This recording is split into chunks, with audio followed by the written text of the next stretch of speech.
Cek cek, 1 2 3, Romi di sini.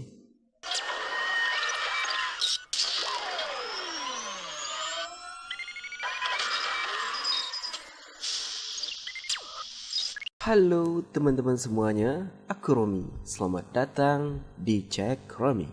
Sekarang kita akan bahas 3 pandemi yang sangat mengerikan yang pernah terjadi di dunia. Nah, sebelum itu, bagi teman-teman yang belum mensubscribe channel ini, silahkan subscribe, like, dan share kepada teman-teman kalian semuanya. Karena channel ini menyajikan pengetahuan-pengetahuan yang bikin teman-teman menjadi kepo akan dunia ini. Let's go. 1. Flu Spanyol. Flu Spanyol atau pandemi flu 1918. Pada tahun 1918 terjadi pandemi influenza yang luar biasa mematikan.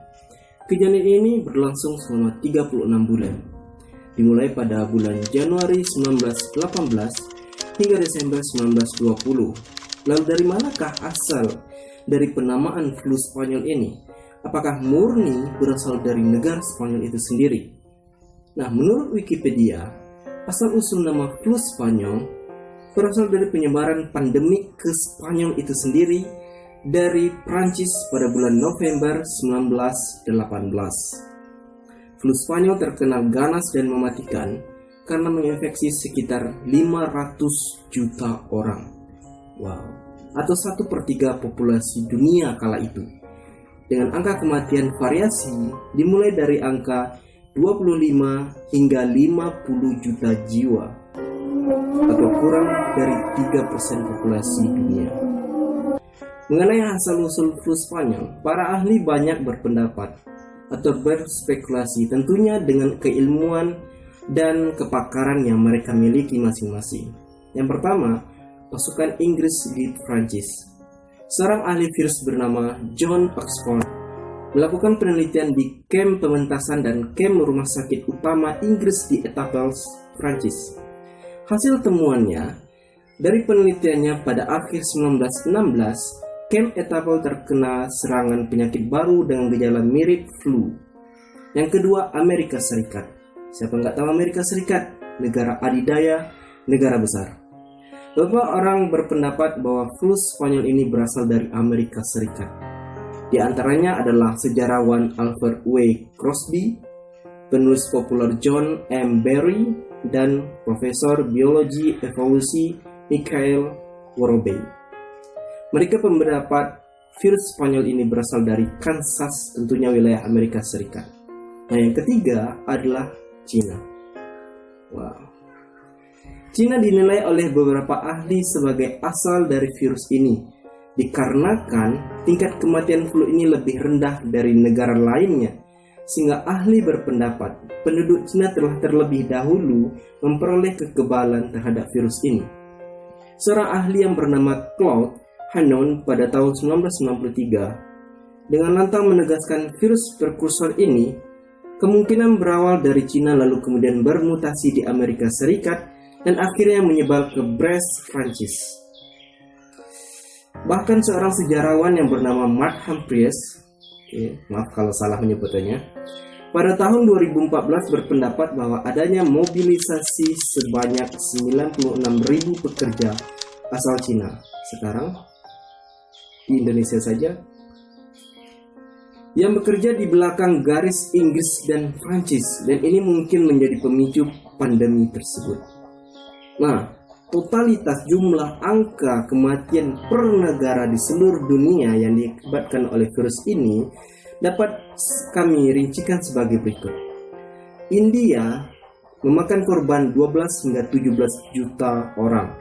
Cina dengan angka kecil 5 hingga 9 juta.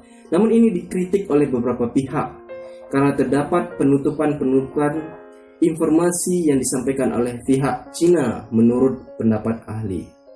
Jepang sebanyak 390.000. Indonesia yang kala itu bernama Hindia Belanda yang masih di dalam jajahan Belanda itu memakan korban sebanyak 1,5 juta jiwa.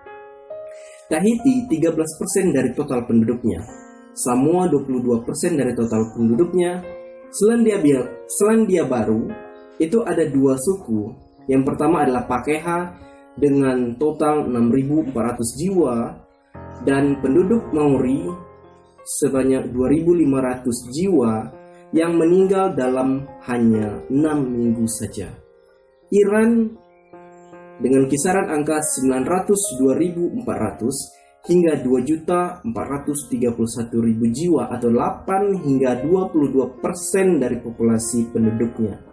Sedangkan Amerika Serikat memiliki total 500.000 hingga 850.000 jiwa.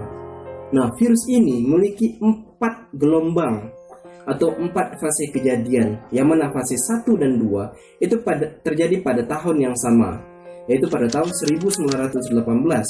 Pada fase yang ketiga atau gelombang yang ketiga terjadi pada tahun 1919 dan fase terakhir itu terjadi pada tahun 1920. 2. HIV AIDS. HIV AIDS. HIV atau Human Immunodeficiency Virus atau virus yang merusak sistem kekebalan tubuh dengan menginfeksi dan menghancurkan sel CD4. Nah, sel CD4 ini adalah sel darah putih atau limfosit yang berfungsi untuk mencegah terjadinya infeksi di dalam tubuh kita. Kalau ini hancur, kalau ini diserang, maka kekebalan tubuh kita dalam menghadapi infeksi akan berkurang bahkan tidak ada. Infeksi HIV yang tidak segera ditangani akan berkembang menjadi kondisi yang sangat serius yang disebut dengan AIDS. Jadi teman-teman semuanya, orang yang terkena HIV belum tentu mereka terjangkit AIDS, tetapi orang yang telah terjangkit AIDS sudah dipastikan mereka terkena HIV. Nah, AIDS sendiri adalah singkatan dari Acute Immune Deficiency Syndrome. AIDS adalah stadium akhir dari infeksi HIV. Jadi seperti stadium 4-nya gitu ya. Nah, virus ini pertama kali ditemukan pada tahun 1920 di Kinshasa, Republik Demokratik Kongo. Dengan dilaporkannya ada penyebaran infeksi virus Simian Immune Deficiency Virus atau SIV dari simpanse dan gorila kepada manusia. Awalnya, pada awal tahun 80-an, tepatnya pada tahun 1981, ditemukan infeksi paru yang amat jarang yang disebut dengan pneumocystis carinii pneumonia atau PCP. Ditemukan pada 5 orang homoseksual. Jadi teman-teman semuanya yang seperti itu tolong dijauhi ya. Nah, virus ini menyebar dengan 4 cara atau 4 metode. Yang pertama adalah hubungan seksual. Nah, hubungan seksual ini apabila salah satu dari pasangan ini terjangkit HIV, maka pasangannya yang digaulinya itu akan terkena HIV juga. Yang kedua adalah penggunaan jarum suntik. Nah, penggunaan jarum suntik sejauh pengamatan dan pengetahuan kami, penggunaan jarum suntik ini digunakan oleh orang-orang yang menggunakan narkotika yang menggunakan jarum suntik dalam penggunaannya. Nah, kenapa ini rentan terkena HIV/AIDS? Karena satu jarum suntik digunakan beramai-ramai, makanya penyebaran HIV dapat terjadi melalui itu. Nah, yang ketiga adalah selama kehamilan, persalinan, dan menyusui. Anak atau bayi yang dikandung bahkan disusui oleh ibu yang terkena atau terjangkit HIV/AIDS, maka kemungkinan besar anak tersebut juga akan terjangkit HIV/AIDS. Yang terakhir adalah transfusi darah atau donor darah. Ini terjadi dahulu kala sebelum adanya protokol-protokol yang sangat ketat dan sangat tertata seperti sekarang ini dalam transfusi darah atau donor darah. Jadi darah itu belum disterilkan atau belum dicek sehingga orang yang terkena HIV/AIDS itu mendonorkan darahnya kepada orang yang tidak terkena HIV/AIDS. Otomatis orang yang belum kena HIV/AIDS akan terkena HIV/AIDS juga. UNAIDS atau United Nations Program on AIDS mengeluarkan data korban berkaitan HIV/AIDS ini pada tahun 2017. Terdapat 36,9 juta masyarakat global hidup bersama HIV/AIDS. Wow. Wah, nggak ada ya. Jadi kita khawatir. Sebanyak 1,8 juta dari total yang terjangkit diantaranya adalah anak-anak berusia 15 tahun ke bawah. Jadi sangat mudah sekali mereka. Kenapa mereka bisa terjadi? Bisa jadi karena dari orang tuanya atau sudah melakukan hubungan atau pergaulan bebas. Dan penderita wanita lebih banyak dibandingkan dengan laki-laki dengan jumlah 18,2 juta. Wow. Di Indonesia sendiri, jumlah yang terkena virus HIV/AIDS berdasarkan data Kementerian Kesehatan pada tahun 2012 ditemukan kasus HIV sebanyak 21.511 orang dan AIDS 5.686 orang. Itu dulu 2012, sekarang sudah 2020. Bertambahkah atau berkurang? Saya pun tak tahu. 3. Flu babi. Oke. Flu babi. Flu babi adalah penyakit yang disebabkan oleh infeksi virus influenza H1N1. Kenapa dinamakan flu babi? Karena pada awalnya flu ini hanya terjadi pada babi, namun kemudian menginfeksi manusia. Flu babi menginfeksi setiap tahun dan biasanya ditemukan pada orang-orang yang bersentuhan langsung dengan babi. Jadi teman-teman yang ya gitulah suka makan babi atau bagaimana bisa terjangkit juga. Flu babi ini ditemukan pada 15 Februari 1976, jadi sudah lama ya, pada tentara di Fort Dix, Amerika Serikat, yang mana tanda tanyanya adalah tentara tersebut mengungkapkan bahwa dirinya kelelahan dan lemah, lalu disusul keesokan harinya dengan kematian. Pada pertengahan tahun 2009 hingga 2010 merupakan pandemik terakhir yang terjadi untuk kasus flu babi ini. 2009 dan 2010.